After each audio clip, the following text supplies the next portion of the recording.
Next, from the City Club of Chicago, a panel of journalists from the Chicago Sun-Times discussed the recent primary election results and what some of the election surprises in the primary may mean for the November election. This runs about 50 minutes. Perhaps, boy, this is a toughie. What order? It's going to be radical. Since there are 3 women and 1 gentleman, let Poor Mr. Dave. McKinney, because he is a foreign visitor from Springfield. Why don't you start, Dave? And then we'll just go right down the line, 5 to 8 minutes. And I'll be counting at the knockdowns. Okay, so Dave McKinney, the #1 guy for the Sun-Times in Springfield, and in fact, the only guy for the Sun-Times in Springfield. But he is #1. Dave, you're up. Well, thank you. I think many of my colleagues here probably were all prepared for weeks to write the story about Bruce Rauner blowing away Kirk Dillard and the Republican field. And it, of course, as we all know today, it didn't materialize that way. And I think what we saw last night was that the unions, who were kind of down and out in Illinois because they took it on the chin over pension reform, they had a resurgence of sorts yesterday. And I think that's going to be particularly interesting going into the fall election, what role the unions play in this election. Because for them, it's really kind of a lesser of 2 evils choice between Bruce Rauner and Pat Quinn. And I think probably what we'll wind up seeing, my guess, is that the unions fall into alignment with Governor Quinn despite the fact they're suing him, only in Illinois, right? So, I thought that was, I think it's going to be one of the best gubernatorial elections I've covered in a while, because we have 2 very distinct choices, 2 very well-funded choices. Ideologically, they come at it from different points, and just the fact that we have a choice like that, I think that's going to be good. It's going to be a fun election to cover. I don't think going down a level into the General Assembly, we have the Democratic supermajorities.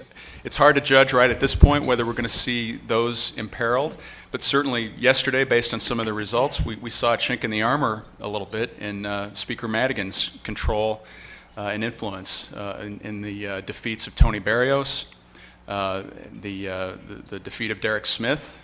Those 2 races in particular, the Speaker had invested a great deal of resources, staff, money, prestige, and neither candidate panned out for him, and that's unusual. As Donovan there, my colleague, sitting next to me, said it wasn't like the 1994 massacre for Democrats in Springfield by any means, when Madigan went into the minority for the only 2 years that I've been around, and many of us have been around. But you don't see that very often. And those races, I think in the Barrios case, what we saw was, again, the influence of the unions. They viewed her vote in favor of pension reform as a cause to go after her. And of course, Will Guzzardi's persistence and he's a voice for a growing constituency in that district. He really shined. And it's going to be a fascinating storyline in Springfield, I think, going forward next year and the year after that. What does Will Guzzardi get done in Springfield? Does the Speaker take does he put a brick on him? Does he let him do anything? So that was my take on it. I mean, I think it's going to be a fun fall, definitely. Now, Mary, you want to take a... Yeah, I'll breathe. Natasha. Okay, I'll jump off of some of Dave's comments. First of all, the governor's race.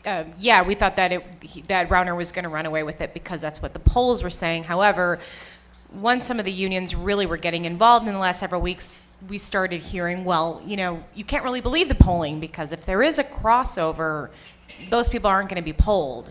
If you're polling likely GOP primary voters, you're not going to catch those people, so it's kind of impossible to tell.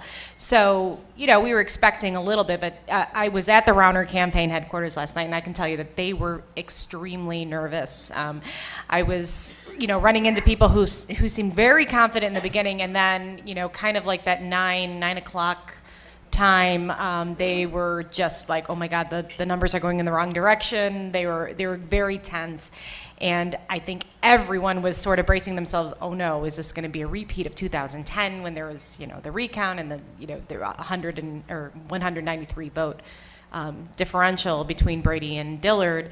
Of course, that that didn't happen. And what was interesting, and I think what particularly made tensions rise, was the last precinct that was out was DuPage County. So Dillard's people, I mean, you could just kind of see the blood come out of their faces, where, you know, the vote totals were narrowing and DuPage was out, and that's where Dillard's from, so they didn't know what to expect, and DuPage ended up coming in for Rauner.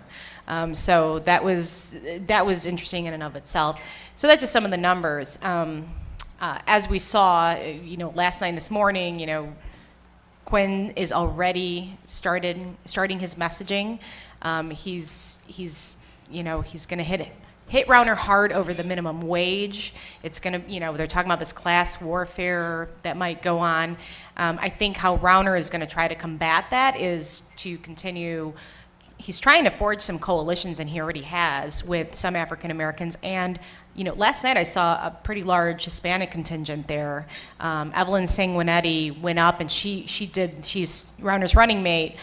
She did the little introduction. She spoke in Spanish. She was rallying people in Spanish. So, and you know, some of us were commenting like, you know, you've never really seen this kind of puzzle, all these different puzzle pieces come together for a Republican. We haven't seen that for a while in this state. So if he can continue along that, he could be very competitive. There's no doubt that there is going to be a lot of money spent. The DGA, the RGA, they're going to pour millions of dollars into these races. Of course, Rauner has his own personal fortune that he can dip into. And, you know, as Dave said, I think the unions are, you know, they're going to be fighting for their lives. Rauner has made it pretty clear. He says he's not anti-union, he is anti-union boss, but it's pretty clear, you know, that he is modeling off Mitch Daniels, Scott Walker. I think, you know, the writing is on the wall for the unions in this campaign. So that is going to be very interesting. And then just, you know, taking it down a little bit. One other thing, Toni Preckwinkle, she had like 3 candidates she backed yesterday who did not do well. Cersei was one of them, Fred Reno Lyle, and of course Tony Barrios. So that is kind of interesting, just playing into the whole narrative of will she make a run against Rahm? Her name has been circulated quite a bit to be the, you know, maybe a challenger for mayor, but she can't. If her weight. Putting her weight behind some of these people is not carrying much, you know, what does that say for long term? So I'll leave it at that for now. Mary, since we continue the order. So Mary, go ahead. Okay, so if the question was what I found interesting, is that? Yes. Okay, so here's what question you want to answer. here's what I found interesting about the race. The conversation has been about what a big upset it was and a surprise for Rauner that he didn't run away with the race. But the surprise to me, frankly, was the fact that without any money, without any publicity, without any volunteers practically, T.O. Hardeman got 27% of the vote. Now that says something. That says to me that either Democrats were so disillusioned and apathetic about this race that they stayed home, or that T.O. Hardeman, now here's a man who had, the only thing we know about him hasn't been good. You know, I mean, he, you know, this is Women's History Month, and this man is accused of twice of abusing his spouses, yet he was able to pull out 27% of the vote. That says to me there's going to be trouble for the Quinn camp in November. Second thing, we talk about the class warfare. Well, it is time in Illinois to have a conversation and a debate about the direction this state is going in. And you cannot have a one-sided conversation and one-sided debate. It doesn't work. So now you have 2 people who are going to be able to talk about the issues of Illinois and present their ideas in a way that's going to grab our attention. We're going to dress it up. We're going to call it class warfare. We're going to have them, you know, we're going to have them in a dogfight practically. But the bottom line, you're going to pay attention to that. And that's what the voter needs to do. The voter needs to pay attention to the issues. The other thing that I found interesting and I was happy about is that bullying in whatever form is just wrong. And I don't care if the unions do it. I don't care if the ministers do it. I don't care if the government workers do it. It's still bullying. For Kristen Mitchell race up on the South Side, here's a young man who has a lifetime ahead of him, really, of service. He's a young man that could be doing a lot of different things, but instead of doing those things, he got bullied because of a same-sex marriage vote.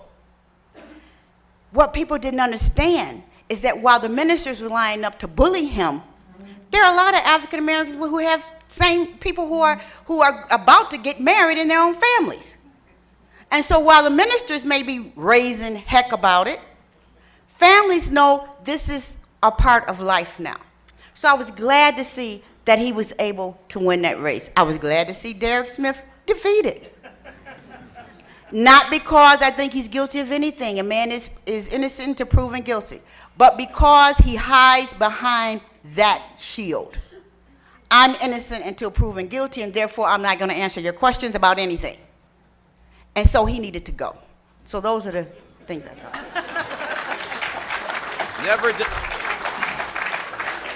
Mary, never disappoint. You know, sir, I paid for this mic. There you go. Little Ronald Reagan for you Republicans out there, all probably three. By the way, Theo Hardeman had a real strategy. If he would have publicized who he was, 10%. Okay. The moderator. Carol, you're up. Thank you, Paul. In honor of this auspicious occasion, I decided that I would wear these scarves. When Dawn Clark Netsch died, she left all of her jewelry and her considerable collection of scarves to her dear friend Wendy Cohen, and Wendy had a little party of all of the women friends of Dawn, classic with champagne and hot dogs, and we all got to pick something of Dawn's, and I thought, where better place to wear this than here?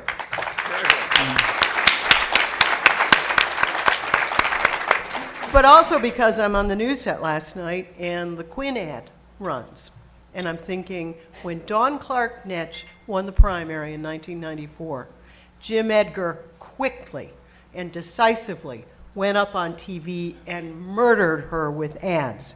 And by June, Dawn knew that she was dead in that campaign. And so there are lessons that we learn election to election, and I think that was Quinn channeling a little bit of Dawn Clark Netsch, realizing just what kind of bus hit her. Following up on what Mary said, Theo Hart, I mean, you want to talk about a protest vote in Illinois, and this is going to be Pat Quinn's considerable challenge. He didn't just win that percentage of the vote. Look where he won it. Shelby County, 66%. Edgar County, 52%. Moline County, 57%, Moultrie rather. Moultrie, 57%, and Christian County, 54%. I would submit to you that they don't know Theo Hardeman. They have never seen Theo Hardeman. They don't care who Theo Hardeman is. They picked the not Pat Quinn, and that is going to be a problem downstate. But I think Bruce Rauner has a problem downstate as well. A friend of mine who is a pollster, Mike McEwen, talks a lot about when you poll, you really need to poll not just the likely voters, but the number 10s. On that spectrum of likely voters, you want those Republican voters or Democrats who not only registered and say they will vote, but they vote and vote and vote and vote. And that's a very hard, granular, deep dive to do in polling. You know, how many times do we need to be chastened about polling? Remember Bernie Carey versus Rich Daley? 1980. Mike Royko's on the set for WLS. He's a commentator, and he's not particularly happy about being there, and he's not very good at happy talk.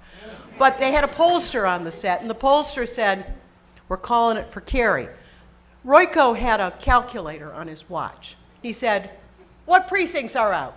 And he starts going like this. And he said, "Fire your pollster." At 4 o'clock in the morning, Rich Daley had won that state's attorney's race. I'll never forget it because I was there and some drunk Bridgeport firemen nearly threw me off the podium. So, how many times do you need to be warned about the metrics because they're imperfect? How many times do we need to be warned about inevitability? Ask Adlai Stevenson about that against Jim Thompson. We know too much to be so easily, I think, sometimes swayed by these numbers. And one last thing, and I think this is I saw Dick Durbin leave here today, and he said, we had a big Democratic unity breakfast this morning. The Republicans are having a unity lunch right now. And he said, I think we're really all together. And, I have to wonder about that. What does Pat Quinn need to help him in this race? Does he need Barack Obama coming into the state? Probably not, because Obamacare is going to be central to this Senate race, and it's going to emerge in the gubernatorial race. Does he want Rahm by his side? Well, if Bruce Rauner is going to be targeted by people who think he's too liberal and too much Rahm's friend, do you want to be with your arm around him? I think there are optics in this race that we haven't even begun to consider yet, but we'll have to consider, and I can't wait. All right. Very good, Carol. And now an out-of-town visitor, but still, in my book, the pride and joy of Von Steuben High. Lynn Sweet. Thank you, Paul, and let me just say thank you for having me. It's great to be back home. To my buddies from Von Steuben here, it's great to see you. Mush, great to see you from the neighborhood. My sister niece is here, so I see at every table people I know. Some of you have been very helpful to me, and thank you. So it's great to be here. So let me kind of show you the road ahead. The Republicans are having their unity event at the Union League Club. The Democrats had their unity event at Billy Goat. The top of the Republican ticket is led by, on the Senate side, a multi-millionaire, and the governor candidate is maybe a quadruple millionaire, maybe billionaire. The top of the Democratic ticket is led by Governor Pat Quinn. Tom, he's got what, a few bucks? Okay. Quinn's brother. Okay, so he's got a few bucks, maybe.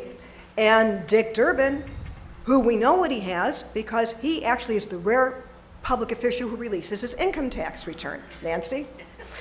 Okay, so you have, I think, a very compelling theme that's going that my colleagues have talked to about, you could call it a class war, middle class against, it's not even middle, it's middle class above a class that very few of us are in.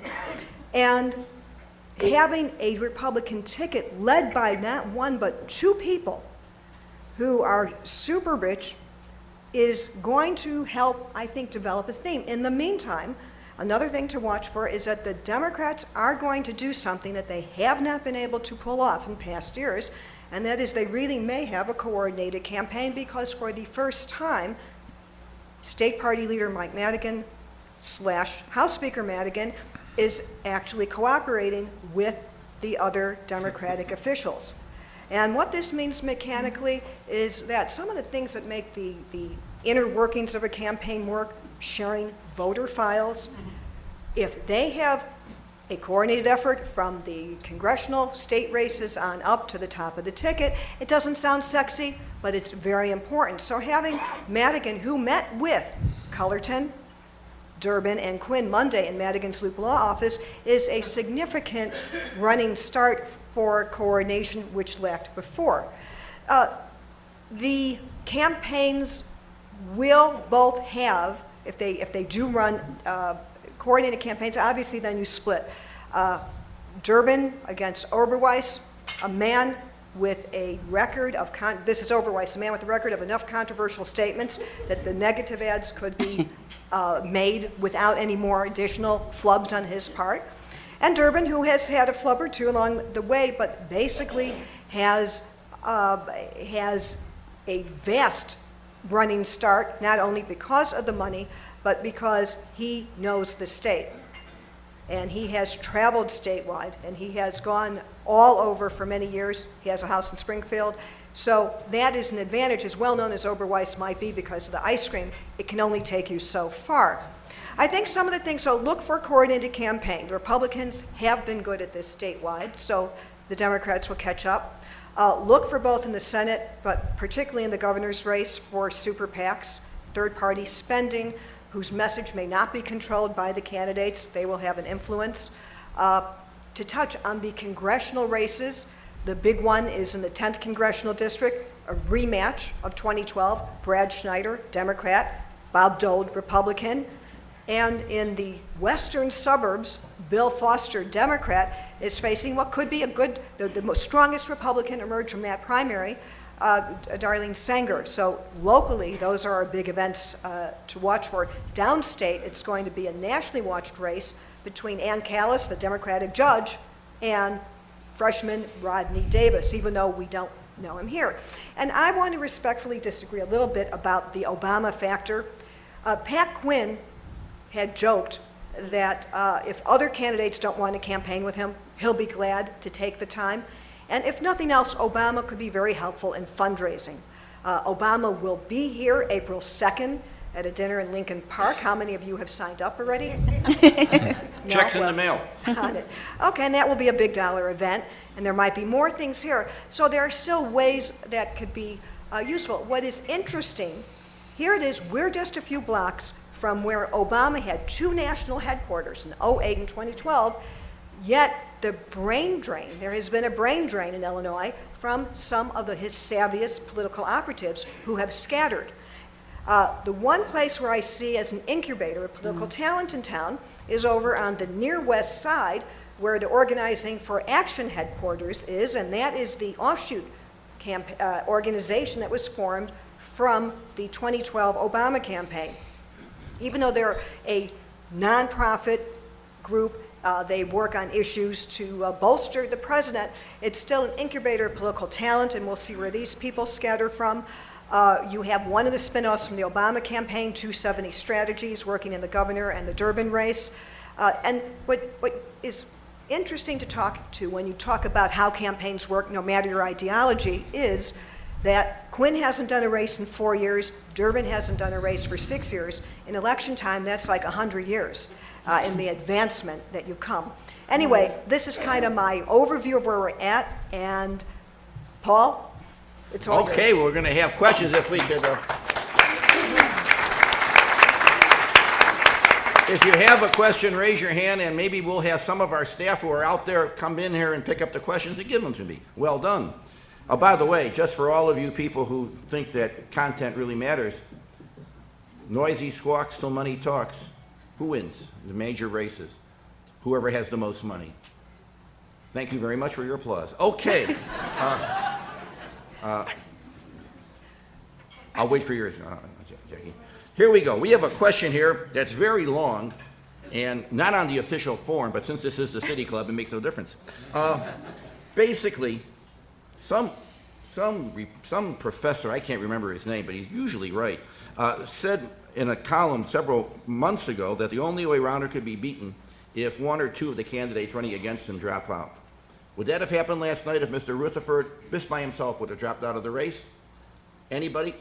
Yes. Would that have made the, Carol? Yes, because look at the downstate numbers. I mean, I just take you downstate south of I-80, and I think it would have been a lot closer. It would have helped if Dillard had run a more energized campaign, because he lost, as you pointed out, DuPage County. But yes, I think if you had trimmed down that field, it would have changed the outcome. Anyone disagree with that? Good. This is sometimes that unity stuff, you know. Good. Well, I could just add to that some people were arguing that people in the last couple of weeks, and this probably just happened way too late in the race for Dillard, but we're already seeing it as a two-way race, and that's why we saw Brady for the first time get less than 20% of the vote, and we saw Rutherford. So they thought that Rutherford and Brady supporters were breaking for Dillard, but certainly I think if Rutherford had just dropped out, or Brady, then it would have been pretty close. You know, but the other thing too to remember is that these three people who were running against Rauner, none of them really put together much of a campaign at all. I mean, I'm not so certain that you know, even two of them dropping out might have made a difference if these people were not capable of raising money and, you know, making good choices along the way. I mean, I think that was the biggest issue Okay, here. so you disagree with that guy who wrote that. Enjoy your stay here. Okay, Carlos Ponce. Carlos, you always get, you know, dibs. If there is a Republican wave election nationally, how will it affect Illinois? Ms. Sweet. It has to do, okay, it would have the most impact probably in the congressional, because it would be then, I'm guessing, national issues. The plus for Democrats is if they can do massive voter registration drives to make up for it. You know, what the Democrats do have, if they could get their data together, are their 2008 and 2012 Obama voters here who dropped off. We know just from how many people showed up yesterday. So they have, if they can get the data together and find these people, they have a little bit of a built-in defense system. It will take work, but at least you know where to start from. And again, and this is all just kind of mechanics of campaigns, but they can have a universe to start with. There could be a line of defense. Sometimes in these, in the congressional races, it will be Obama, you know, the Obamacare rollout will have an impact if by November there are still as many people unhappy with the rollout who are loudly complaining, including the unforeseen circumstance of the cancellations, which caught the Obama team by surprise. That will have an impact.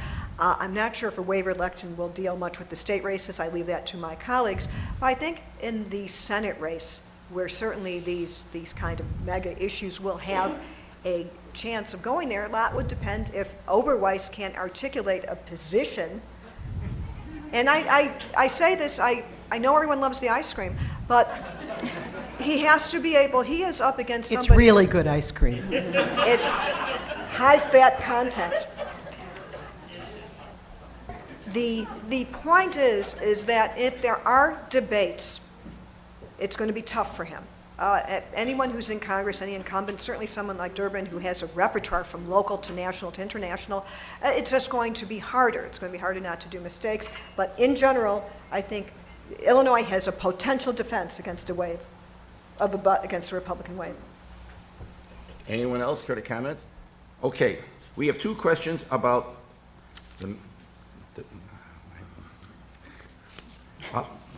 boy, I'll tell you, you have this stress and strain of, do you make a real wise-ass comment? And I'm not going to make it. You can hold your applause.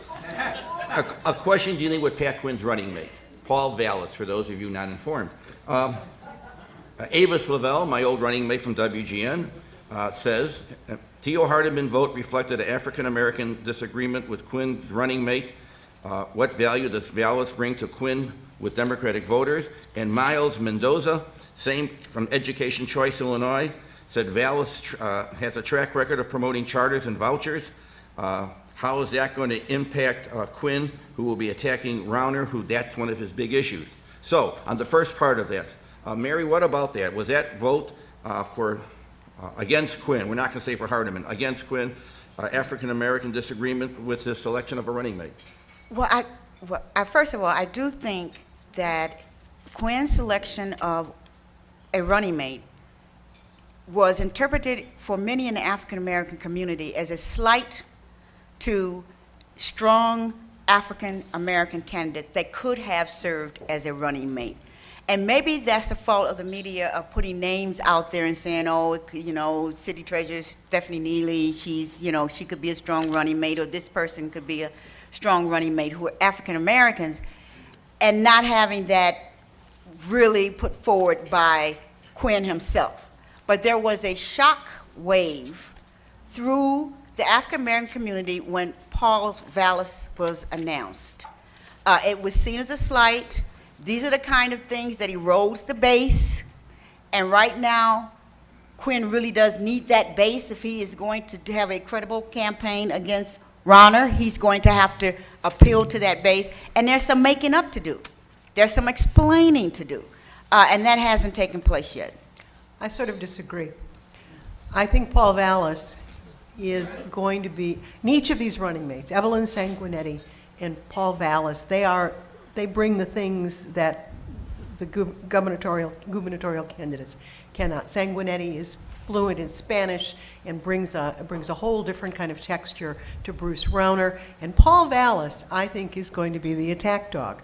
I think Paul Vallis is very skilled at coming in with a kind of rhetorical scalpel and being the guy who stands up for Quinn, which, whilst Quinn takes a more statesman-like position. So I take Mary's point on the African American community and the diversity, but I also see Vallis as a kind of weapon, and I think both candidates have weaponized their lieutenant governors. So, but what kind of weapon would it be if, would Vallis really be if a lot of the people in Quinn's base are opposed to charter schools? If a lot of people in his base were opposed to school closings and can track back the way the progress of school, the whole debate around school closing, they can track it all the way back to Paul Vallis. I mean, some people still are upset about how Paul Vallis ran the Chicago Public Schools when he was here. So how then does he become such a good weapon for Quinn in this situation? Because there are other issues. I think Quinn can be, it's a little bit like when Kirk Dillard's running mate voted for the pension bill, and Kirk Dillard said it was a bad idea. But Dillard was going to be the governor, and Jill Tracy was going to be the lieutenant governor, and with all deference to Sheila Simon, who's sitting here. Who knows how important that job really is? Who knows just how much artillery comes with that job? Yeah. I think Quinn can be the guy who says, I'm, for neighborhood schools. But Vallis's arsenal, I think, is the diversity of some other issues. And so as a result, and I know Jim Meeks and his considerable church has said he is entirely for Bruce Rauner and charter schools and choice. I mean, do you think, Mary, that the African American community is going to go for Rauner versus Quinn? I think that we are going to see something very special in Illinois with this campaign. Because up until now, it's been almost socially unacceptable for African Americans to publicly support a Republican candidate. People now are not going there. They're now feeling that, wait a minute, Quinn disappointed them on this level. They're hurting about that. They're also hurting, but they want the same thing that every other person wants and every other voter wants. They want jobs. They look in their community and say, Quinn has been in office all these years, and yet we don't have jobs in our community. We don't have retail in our community. We don't have grocery stores in our community. So they are open to options right now. And Rauner has made friends among African American leadership. Quietly, outside of the scope of the media, he's been going to black churches. He's been going to, chicken dinners. He's been doing those kinds of things. And if he is being welcomed by the likes of a James Meeks, who, believe me, still has some leadership power in the African American community, that signals that Rauner is a lot more acceptable than people think. All right, I think back on Vallis, real quickly, I think what Vallis does for Quinn, too, is it puts him in position, maybe not so much with the base, but it enables him to maybe make a case to independence and brings Quinn a little bit more toward the middle, because there are a great number of Illinoisans disenchanted with public education in Illinois. There just are. And this is a central argument of Rauner's campaign, charter schools, choice, all of that. And so Quinn at least can make that, he can throw that card on the table as well. And I think there's a segment of the population that they may not be aligned politically with either party. That might make a difference a little bit there. All right. Just to get off that, of course, the moderator has to jump in. Just remember, in 2002, if Paul Vallis wasn't afraid of an airplane, he would have won the nomination for governor and would have saved us from you-know-who. And if Burris didn't jump in with him, he would have done really well in the African-American community. I think that's part of it. And the other thing, Mary, I love you, but Meeks and all those leaders, there's one leader you didn't mention, the person who elected Rahm Emanuel. That's President Obama, whose endorsement trumps all other black officials 10 times over. I mean, that's, the moderator's back to being a moderator. Here we go. but that's wonderful stuff that we don't get except when we read your column. This is from Jackie Robinson Ivy, who has a beautiful handwriting. Please get the panel's take on the extremely dismal voter turnout. It was historically low on both sides of the aisle. Natasha, how about you take that little tidbit? Yeah, it was low. I Well mean, I don't said. even know how to explain it anymore. I mean, we you know, and from our standpoint, I think it's, you know, we put so many stories out and try to inform so many people, and then it's like this small, you know, this very small electorate comes out. So, I mean, I think that's part of what we're going to have to overcome. What the candidates are going to have to overcome in the general election is getting people out.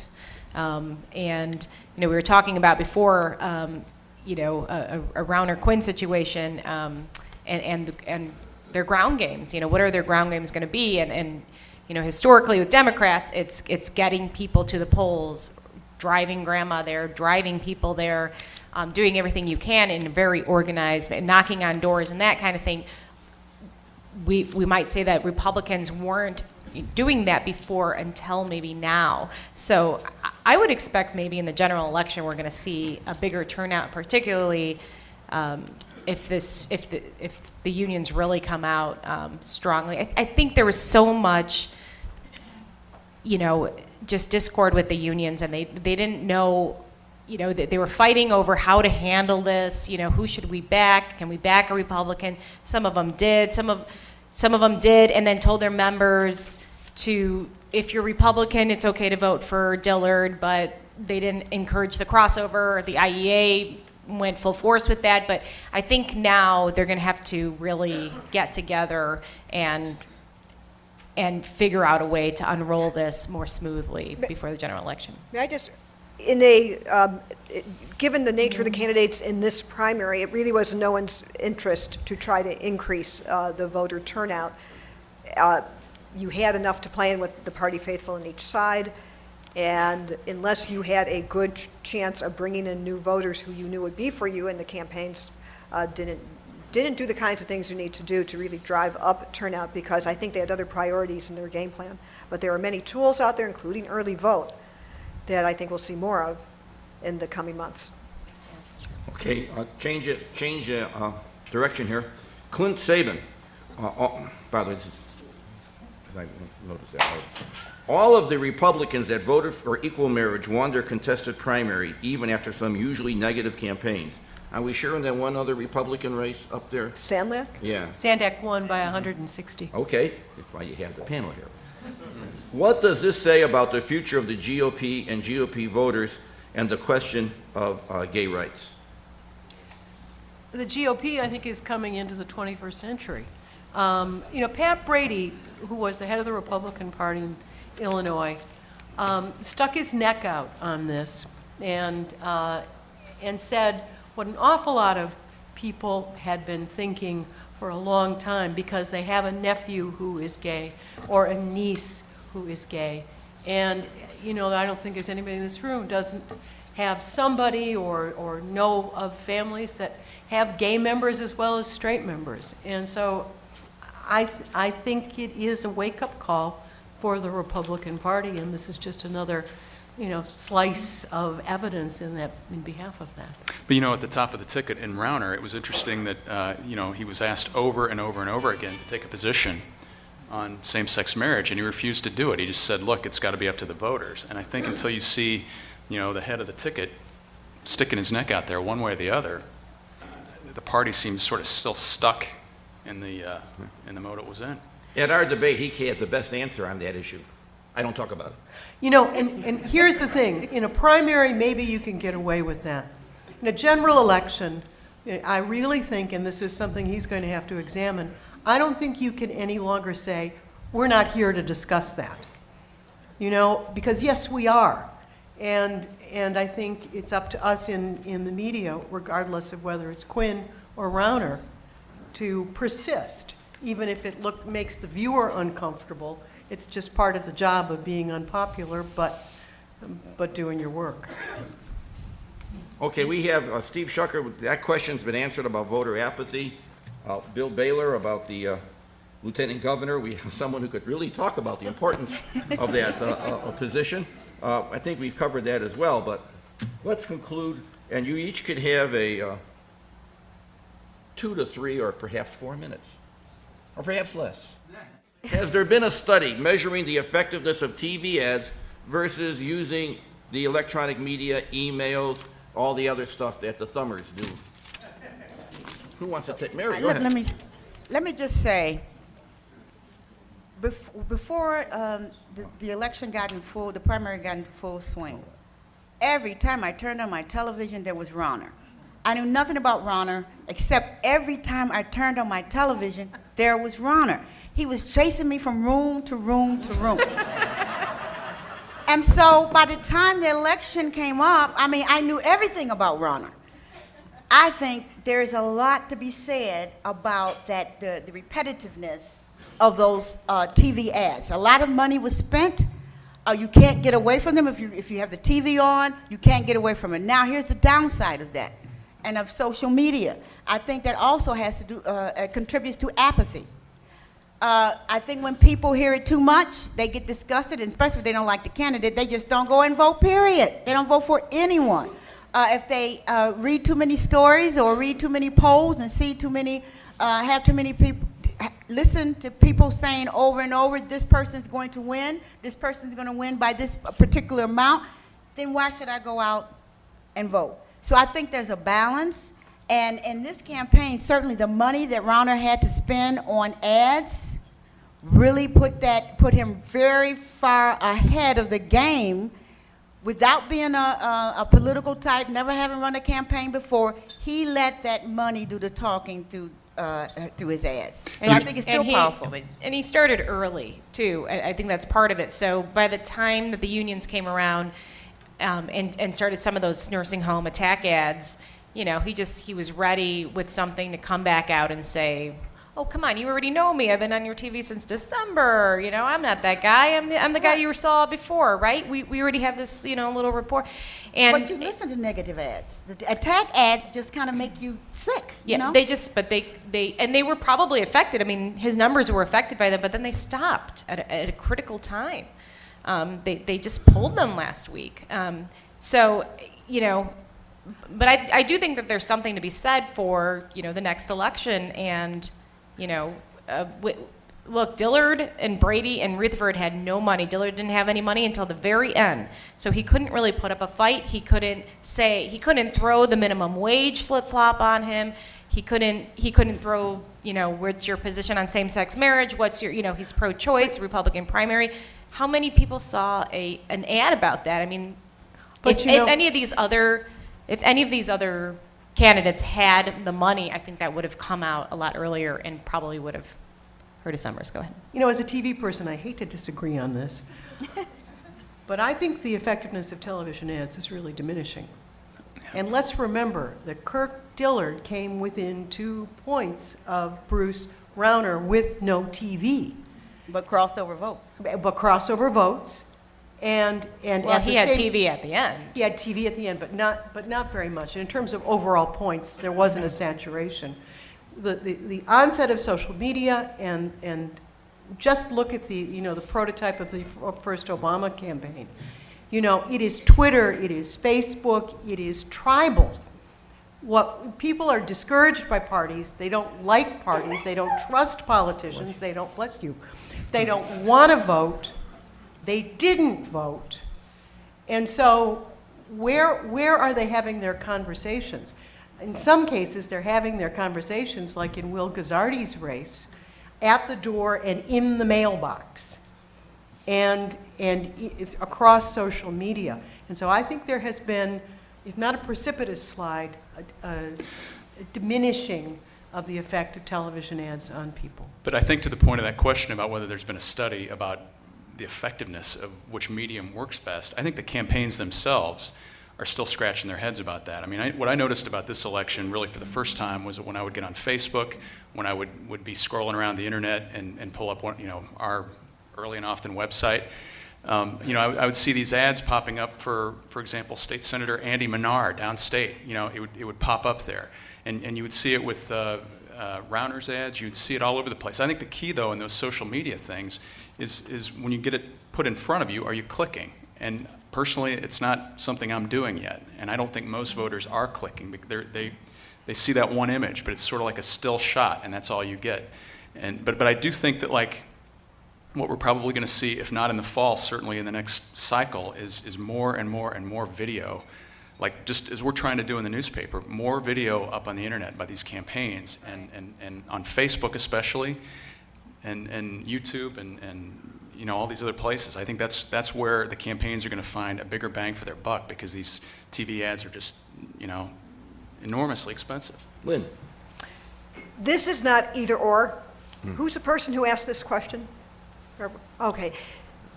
What you have in a campaign are many tools. And if you have enough money, you deploy them all. In these big statewide campaigns, of course, you're going to do ads.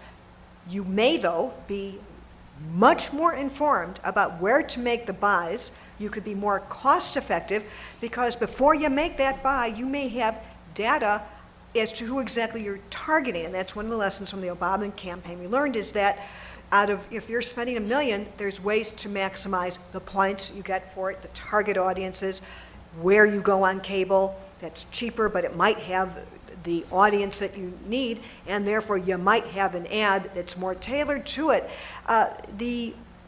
To have this multitude of burgeoning social media, which has been growing through the years, really helps campaigns in multiple ways. It's not just maybe in advancing an argument that's an attack. It's incredibly helpful in fundraising.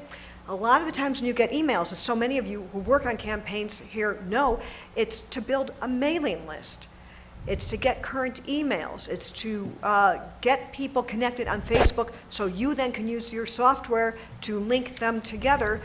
You don't need a high rate of return to have success here. It's very cost efficient.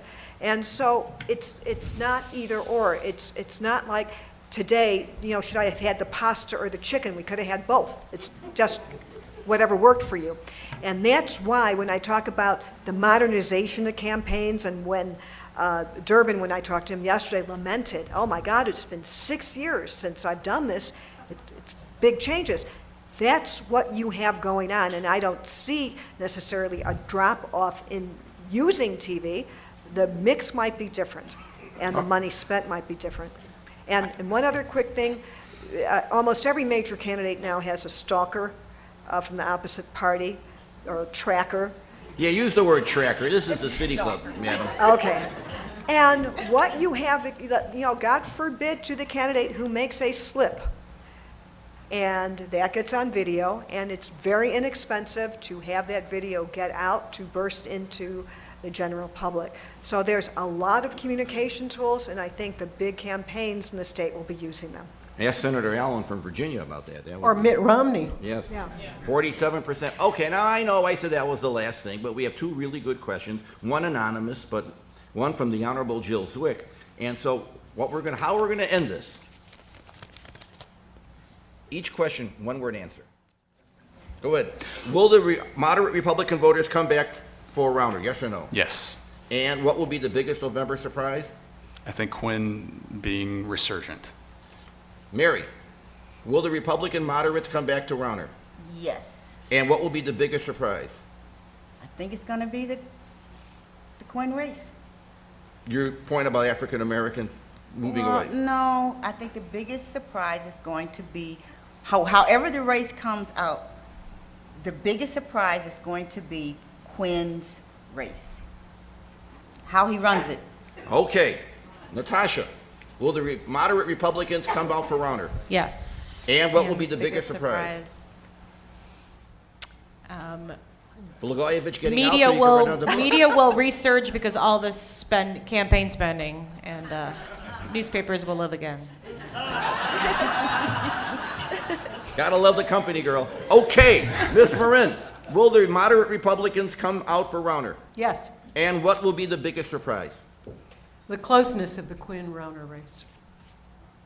Well, that's pretty much of a... I dodged, didn't I? Yeah, you sure did. That's okay. I'm not sorry. Sweet. Yes, the moderates would go back to Rauner, and I would think the biggest surprise would be if the Democrats lost control of the state House and the state Senate. That wouldn't be a surprise. That would be a surprise.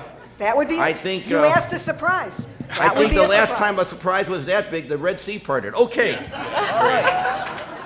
How about a big round of applause for our folks here?